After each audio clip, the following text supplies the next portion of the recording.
Meus prezados e queridos irmãos, nesse momento eu quero cumprimentar a todos com a graça e a paz de nosso Senhor e Salvador Jesus Cristo. Eu dou graças a Deus por mais uma oportunidade que Ele me concede poder voltar a comunicar com cada um dos meus amados irmãos, meus queridos irmãos e irmãs, os meus distintos alunos, para postar o comentário de mais uma das lições da CPAD. Hoje nós temos aí a oportunidade de estar estudando a lição de número 12, de 22 de setembro de 2024. Essa é a penúltima lição desse penúltimo trimestre do ano de 2024.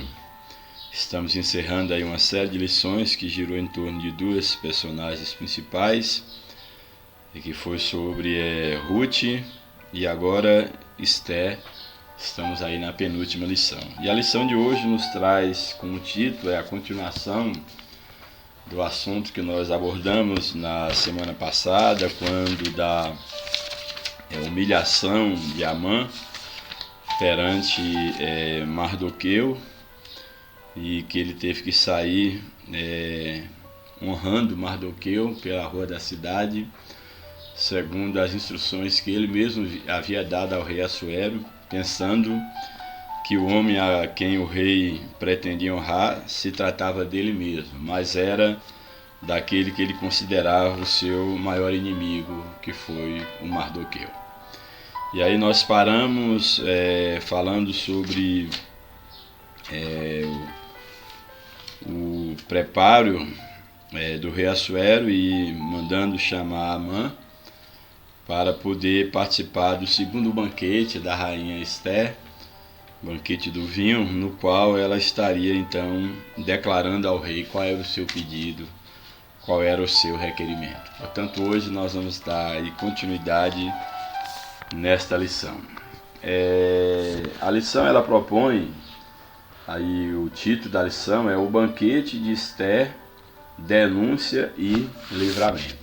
Então aqui é o segundo banquete que Esther oferece ao rei Assuero e a Amã.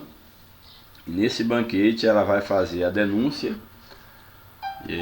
sobre quem era o inimigo, seu inimigo, o inimigo do rei, o inimigo do povo judeu, e também o livramento que Deus começa a fazer em prol da vida tanto de Esther quanto do povo judeu e de Mardoqueu, que seria enforcado segundo as previsões de Amã, o seu inimigo número 1. O texto áureo da nossa lição está em Provérbios 21, verso 1, que diz o seguinte: como ribeiros de águas, assim é o coração do rei na mão do Senhor, a tudo quanto quer o inclina.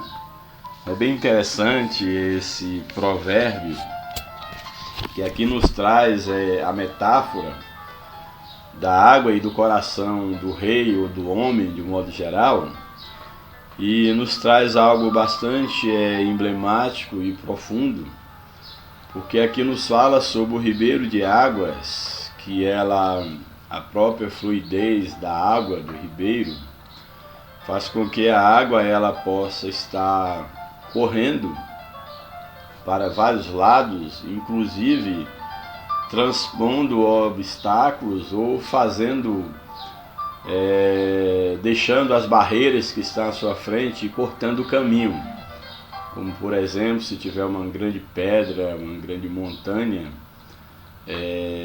uma enorme pedra impedindo a passagem da água, ela não fica brigando com a pedra, ela dá uma volta e segue o seu curso, ela não para.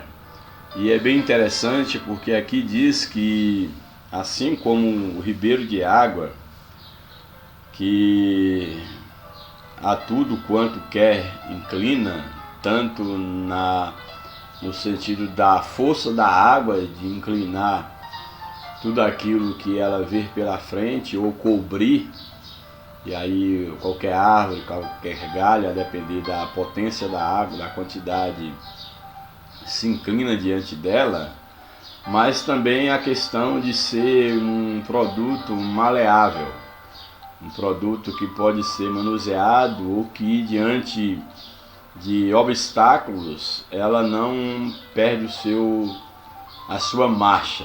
Ela corta caminho se for preciso, mas nada impede o movimento da água.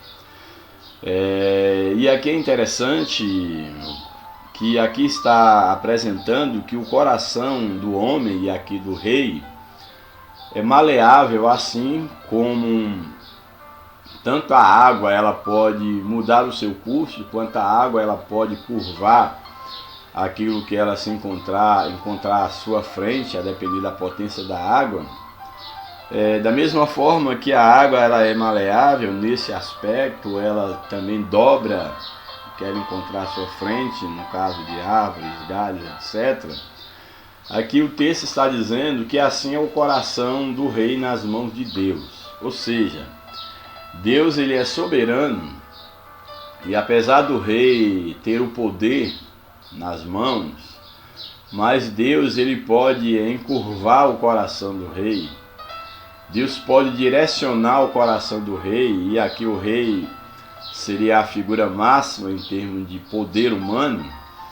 Se Deus faz isso com o rei, subentende que muito mais ele fará com o coração do homem comum.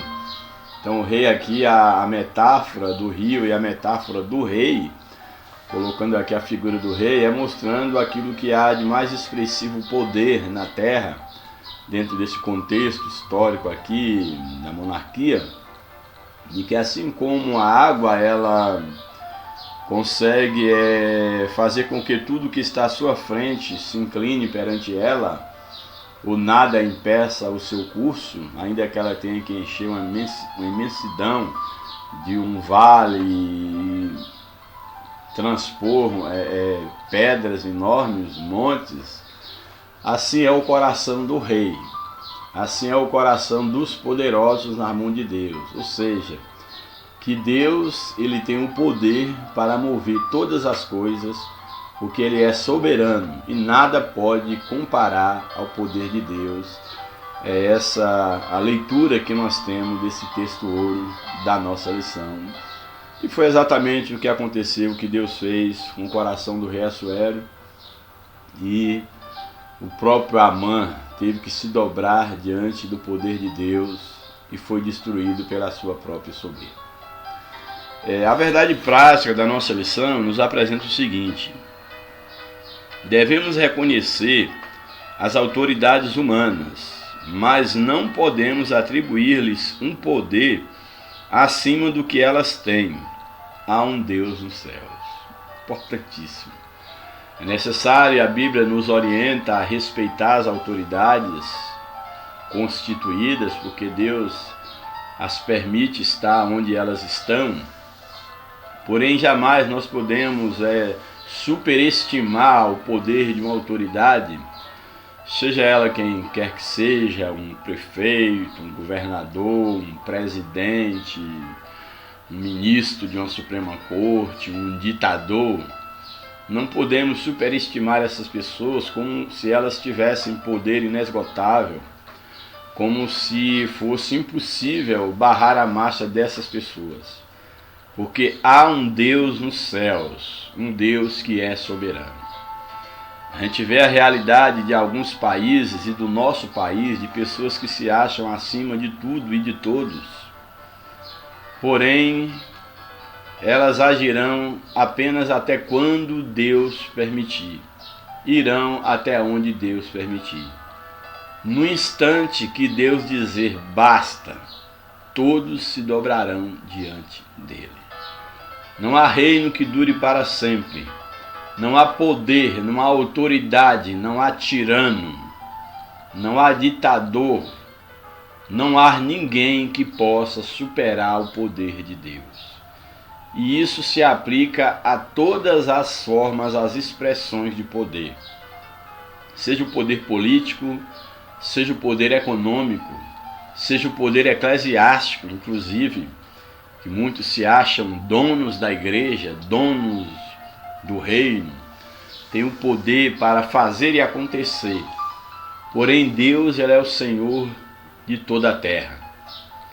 Aqueles que exercem o papel de liderança, de senhores nessa terra, devem se dobrar ao Senhor dos Senhores, ao Rei dos Reis, ao Deus dos deuses, aquele que detém toda a soberania, todo o poder, o único, todo-poderoso, e que no tempo certo, todos aqueles que lhe deram, exercem autoridade, eles haverão de se dobrar diante desse poder, ou serem retirados do seu poder, por mais intocáveis que eles pensam que sejam.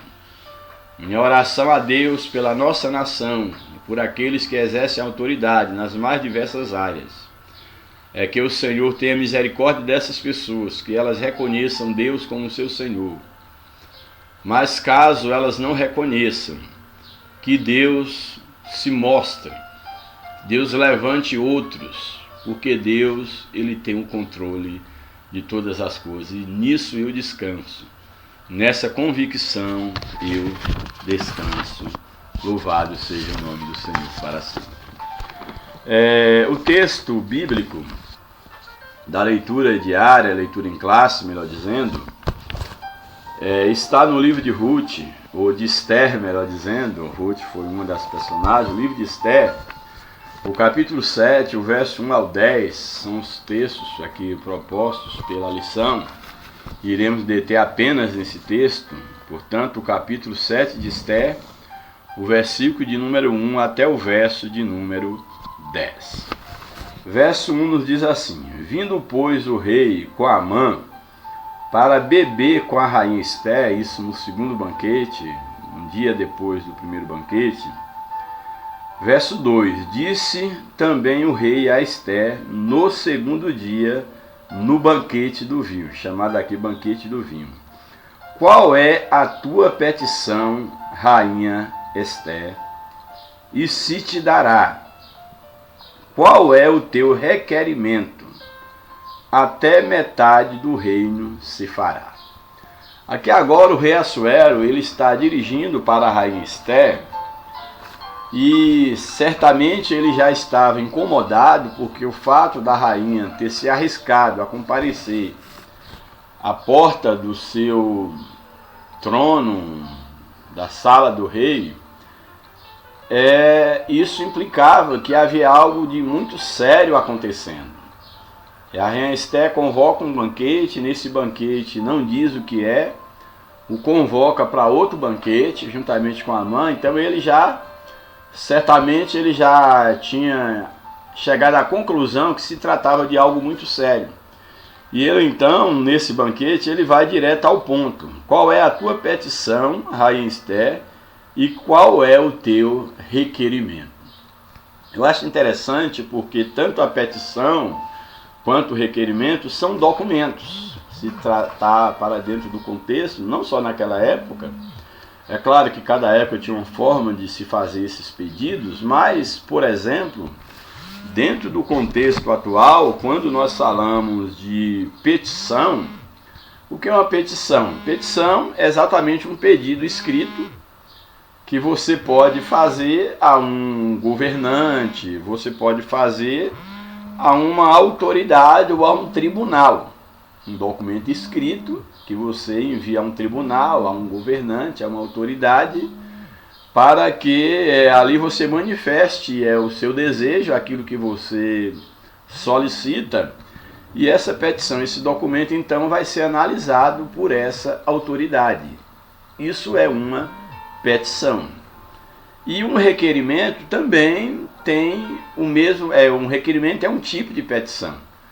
Ou a petição seria um tipo de requerimento, podemos dizer assim, porque o requerimento, ele é qualquer tipo de petição.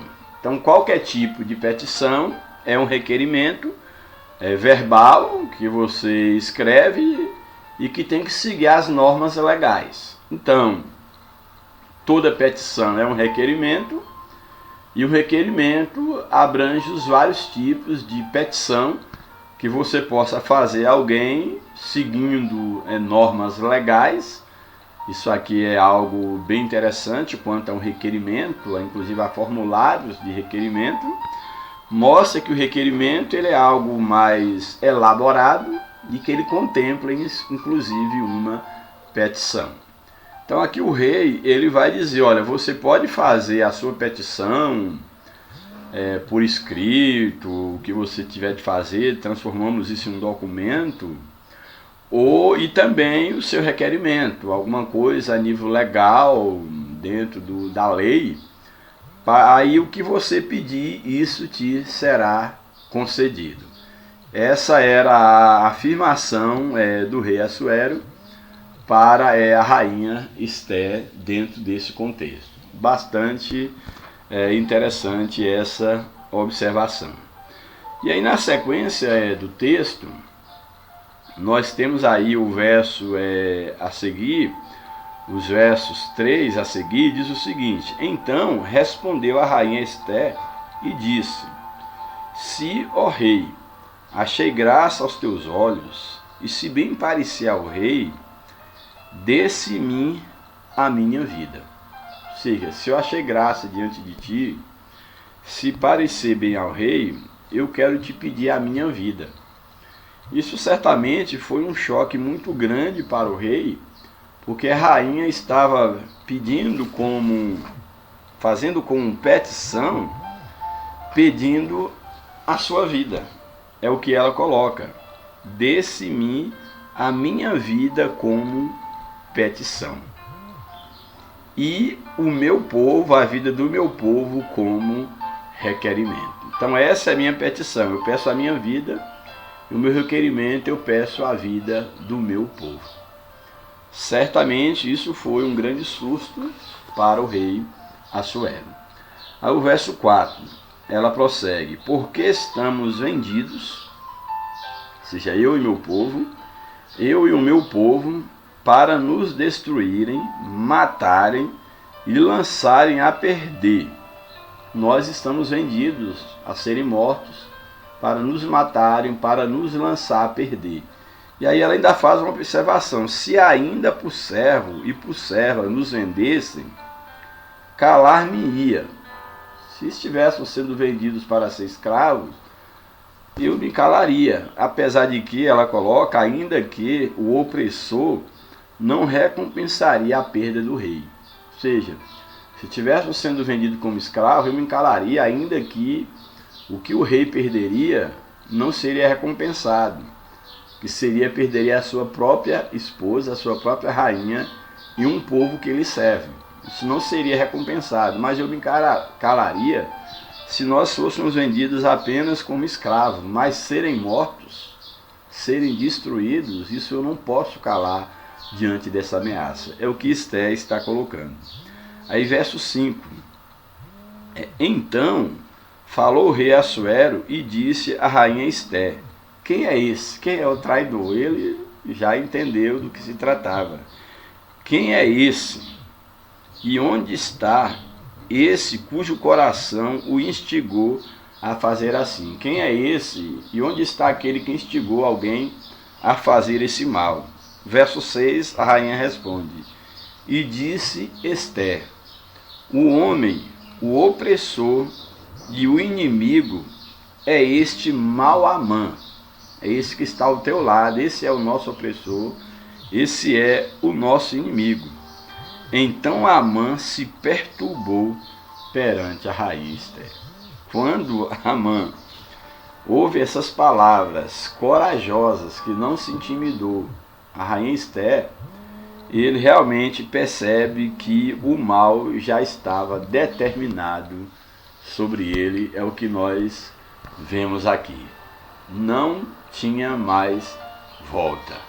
A sua sentença já estava lavrada. Aí o verso 7 nos diz o seguinte: e o rei, no seu furor, se levantou do banquete do vinho para o jardim do palácio, e Amã se pôs em pé para rogar a rainha Esther pela sua vida. Então o rei, agora muito furioso, ele sai daquela sala do banquete, vai para o jardim com muita raiva de Amã, e diz que naquele momento, quando o rei ele saiu para o jardim, Amã se pôs em pé para rogar a Esther pela sua vida, porque ele já sabia o que iria acontecer com ele, porque viu que já o mal lhe era determinado pelo rei. Verso 8. Tornando, pois, o rei do jardim do palácio à casa do banquete do vinho, Amã tinha caído prostrado sob o leito, uma espécie de um divã, uma cadeira confortável, alguma coisa, um sofá, alguma coisa dessa natureza. Amã tinha caído prostrado sob o leito em que estava Ester, para completar o mal de Amã. Então disse o rei: porventura quereria ele também forçar a rainha diante da minha presença, na minha casa, diante de mim? Ele também agora quer forçar a rainha, quer ter relação sexual com a rainha, uma vez que ele está deitado, onde a rainha deita, onde a rainha está acomodada. Saindo essa palavra da boca do rei, aí diz que os servos do rei então cobriram a Amã o rosto. Ou seja, o rei estava tão irado e a presença de Amã era tão indesejável que os servos do rei cobriram o rosto de Amã para que o rei Assuero não contemplasse mais a face de Amã. E aí na sequência o verso 9 diz o seguinte: então disse Arbona, um dos eunucos que serviram diante do rei: eis que também a forca de 50 côvados de altura que Amã fizera para Mardoqueu, que falara para o bem do rei, está junto à casa de Amã. Então disse o rei: enforca-o nela. Aí a gente percebe aqui que Amã era uma pessoa temida, não porque ele gozava do prestígio daqueles que o serviam, até mesmo que o ajudava na sua trama. Quem sabe esses aqui agora que denunciam o que Amã estava preparando, foram aqueles que inclusive, quem sabe, entregaram Mardoqueu para Amã, dizendo que Amã não se dobrava diante deles. Mas o poder tem isso, traições.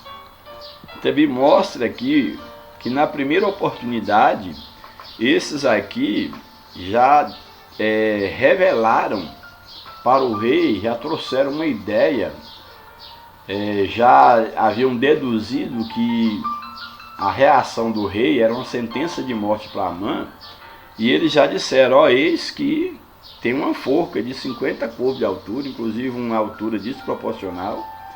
Não sei se a ideia de Amã era que isso ficasse, toda a Suzã visse Mardoqueu naquela situação, uma forca de uma altura descomunal. Ele diz: olha, há uma forca que Amã fez, e essa forca está exatamente para enforcar aquele que falou bem do rei. Ainda diz assim: olha, ele fez uma forca para enforcar aquela pessoa que tanto bem fez ao rei, que foi Mardoqueu. E essa forca está perto da casa de Mardoqueu. Então lá tem uma forca que Amã fez, essa forca está junto à casa de Amã, melhor dizendo. Essa forca está lá perto da casa de Amã, que ele fez para enforcar aquele que fez tanto bem ao rei. E nisso eles já estavam dando a ideia para Assuero o que ele deveria fazer. E aí, na sequência, o texto diz: então disse o rei Assuero: enforca-o nela. Essa era a sentença do rei para Amã. E aí o verso 10: enforcaram, pois, a Amã na forca que ele tinha preparado para Mardoqueu. Então o furor do rei se aplacou. Está aqui o triste fim de Amã. Amã agora ele é enforcado, ele bebe do seu próprio veneno. A forca que ele preparou para Mardoqueu serviu para ele mesmo. E olha que na noite anterior, no dia anterior, quando ele teve que suportar, ou momentos antes, a humilhação de sair com Mardoqueu pelas ruas da cidade, agora ele, ao chegar em casa, que conta para a mulher e seus amigos, elas anunciam que ele estava caindo e que certamente ele iria cair diante de Mardoqueu, e agora o inevitável acontece. Amã então agora é enforcado e perde toda a sua glória, perde a sua vida. Aí vamos para o comentário da lição. A introdução nos diz o seguinte: na lição anterior, vimos como Deus agiu para alterar todo o cenário em Susã. Mardoqueu foi honrado e Amã humilhado. As condições agora eram outras. Até a mulher e os amigos de Amã já pronunciavam a sua derrota. Tudo será resolvido no segundo banquete oferecido por Esther. E aí o primeiro tópico da lição, o banquete e a denúncia. Vou estar lendo apenas e pontuando algumas coisas. A instabilidade de Amã. O dia foi terrível para Amã. Cedo, nesse mesmo dia do segundo banquete, cedo saiu de casa determinado a conseguir do rei a ordem de enforcamento de Mardoqueu. Só o que aconteceu? Durante o dia, serviu de guia para o cavalo que transportou seu desafeto judeu pelas ruas de Susã quando Mardoqueu foi homenageado. Em casa, enquanto ouvia uma sentença, ao chegar em casa, tristônio, para conversar com a mulher e seus amigos, ele ouvia uma sentença totalmente desfavorável.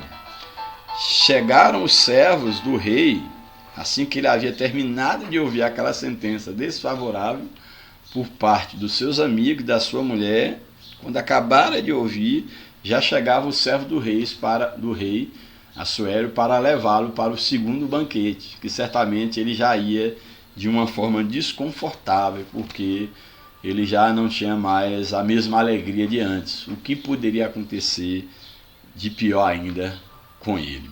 Chegaram o servo do rei para levá-lo apressadamente ao banquete preparado por Esther. Amã estava certamente muito perturbado, e a um banquete naquelas circunstâncias deve ter sido muito desconfortável.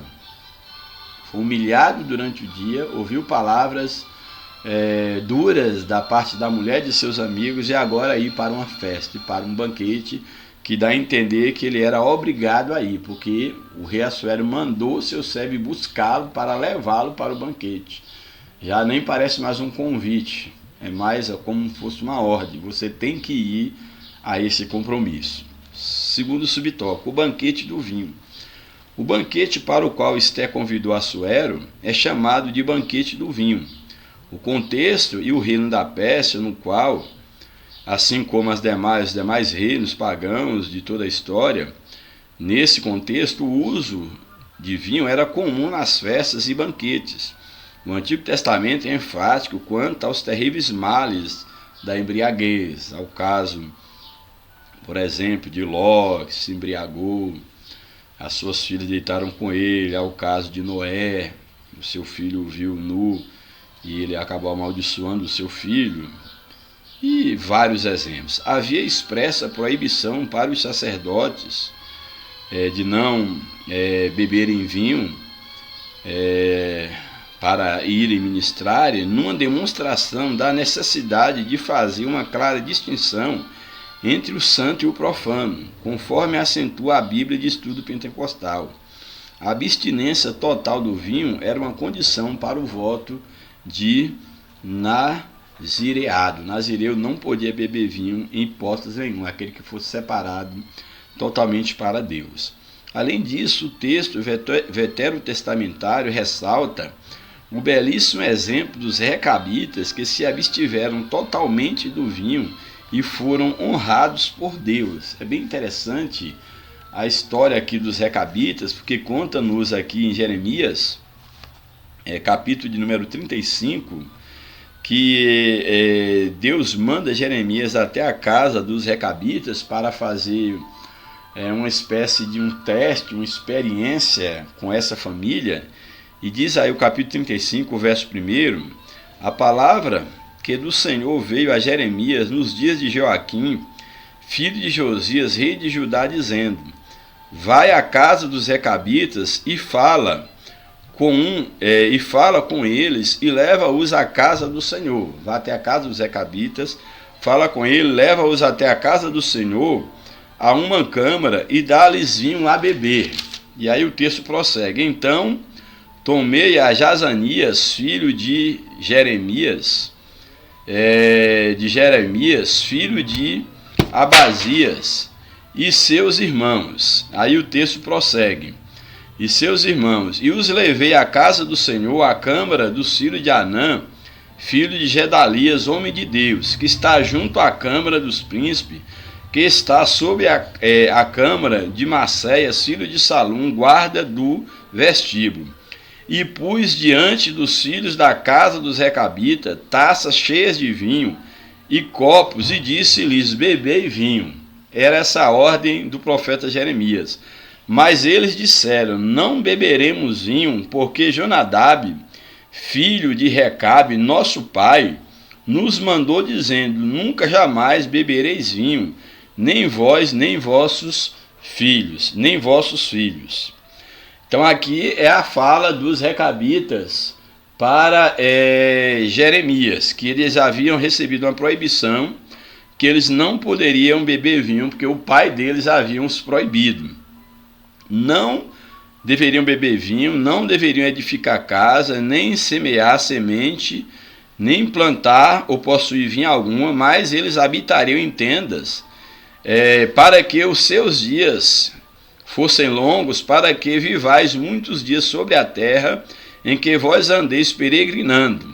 Obedecemos, pois, a voz de Jonadab, filho de Recabe, nosso pai, em tudo quanto nos ordenou, de maneira que não bebemos vinho em todos os dias, nem nós, nem nossas mulheres, nem nossos filhos, nem nossas filhas. Ou seja, nós obedecemos a nosso pai, não bebemos vinho, portanto nós não beberemos.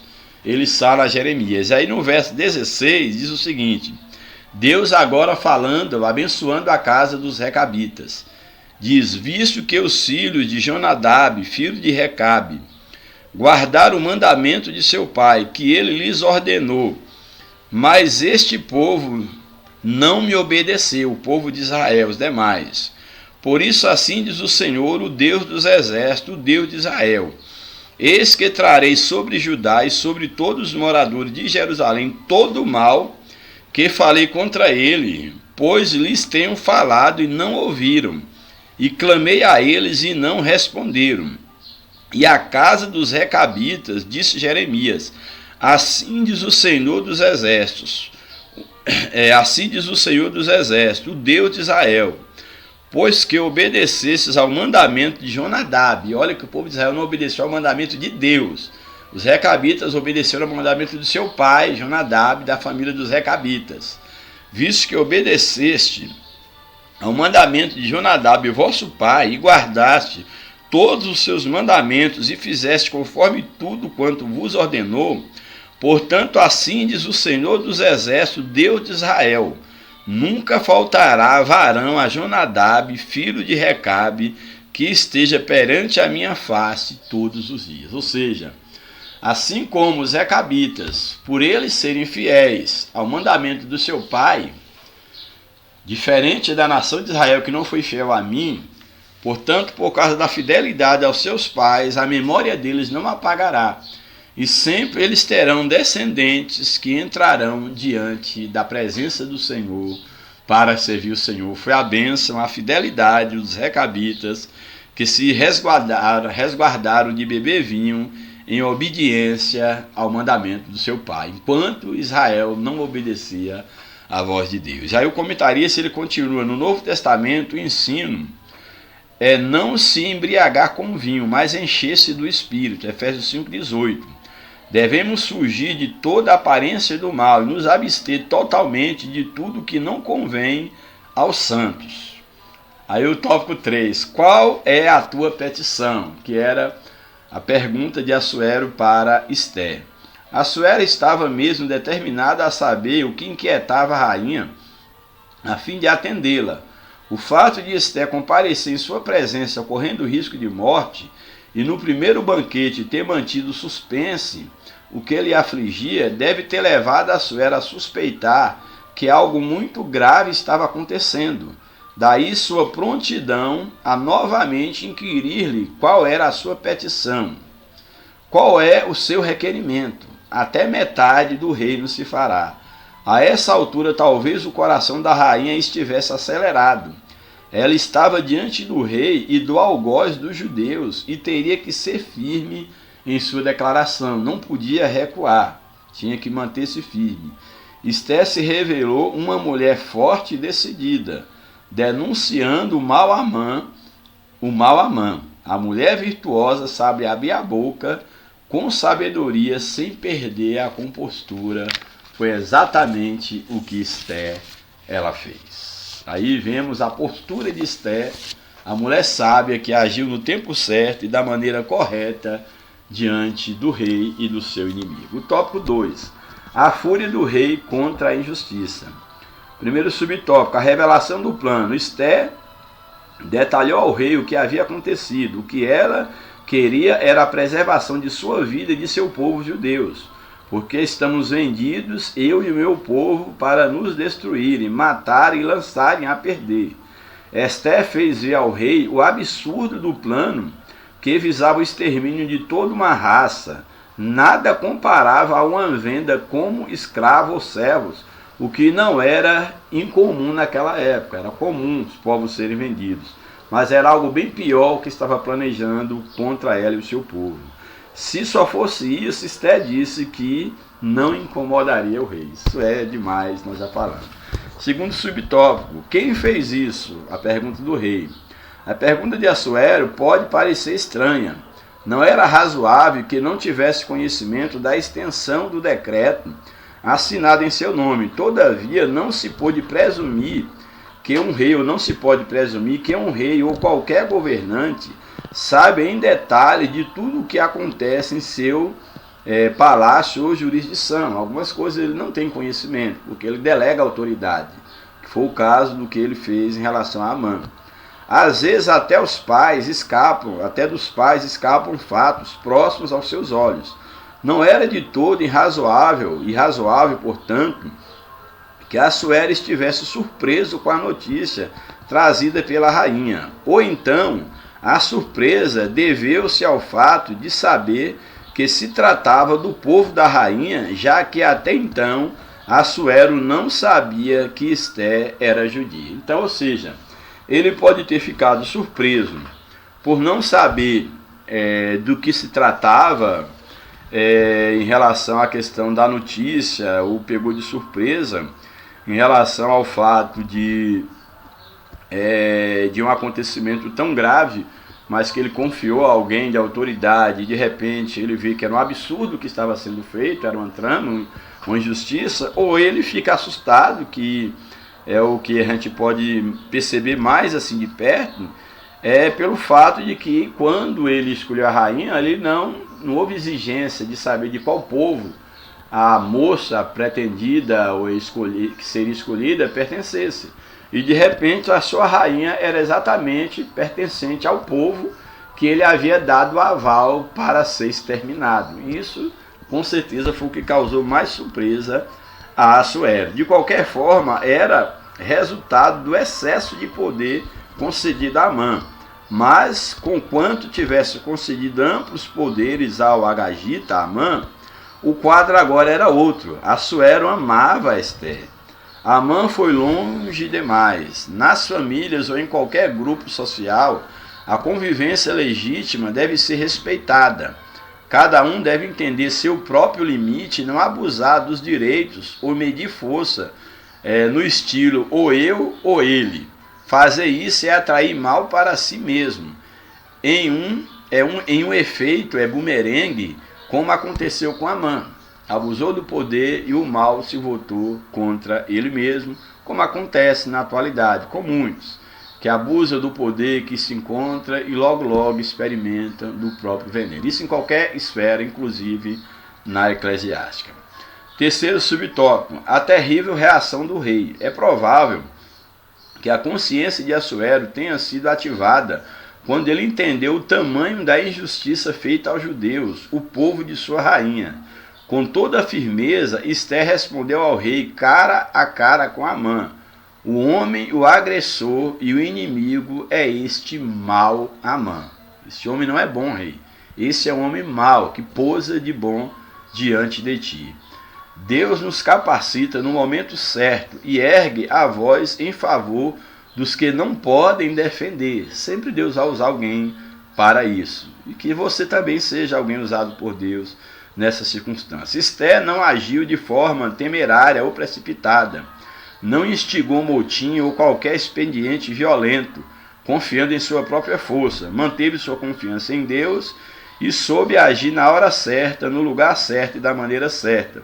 Assuero ficou tão furioso que se levantou do banquete e foi para o jardim do palácio. A esta altura, Amã já estava apavorado. A reação que teve foi se lançar sobre o assento de Esther, rogando-lhe misericórdia. Sobre o divã, um assento, uma espécie de um sofá, vamos dizer, daquela época. A situação ficou ainda pior. O rei voltou do jardim e viu Amã prostrado sobre o divã da rainha e fez uma péssima interpretação daquela atitude. Qual foi a interpretação? Que Amã estava tentando desonrar, estuprar a rainha. E aí a sentença já estava lavrada. Último tópico da lição, o grande livramento. Primeiro subtópico, a história da forca chegou ao palácio. A reação física e verbal de Assuero levou seus servos a entender que a morte de Amã estava decretada. Depois que o rei redobrou seu furor por vê-lo deitado junto à rainha, seus servos cobriram o rosto de Amã para que o rei não visse mais a cara de Amã. Tal era o ódio do rei contra Amã. A história da forca, preparada no dia anterior, já havia chegado ao palácio.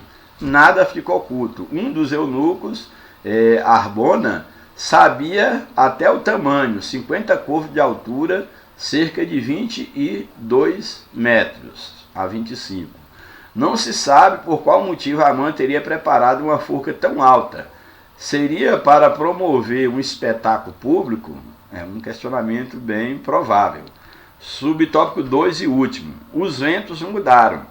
Até aquele dia, à exceção de Mardoqueu, todos os servos de Assuero se inclinavam e se prostravam diante de Amã. Mas talvez ele não fosse tão querido assim na corte. Bastou uma oportunidade para um dos oficiais do rei ter a iniciativa de sugerir sua execução, informando a Assuero da forca preparada por Amã para Mardoqueu. Em ambientes de poder, às vezes, impera um certo de sistema de conveniência. Muda-se de lado com muita facilidade. Talvez Arbona tenha feito parte do grupo de servos do rei que denunciou Mardoqueu para Amã. Agora soube ser bem perspicaz para sugerir a forca para seu ex-superior.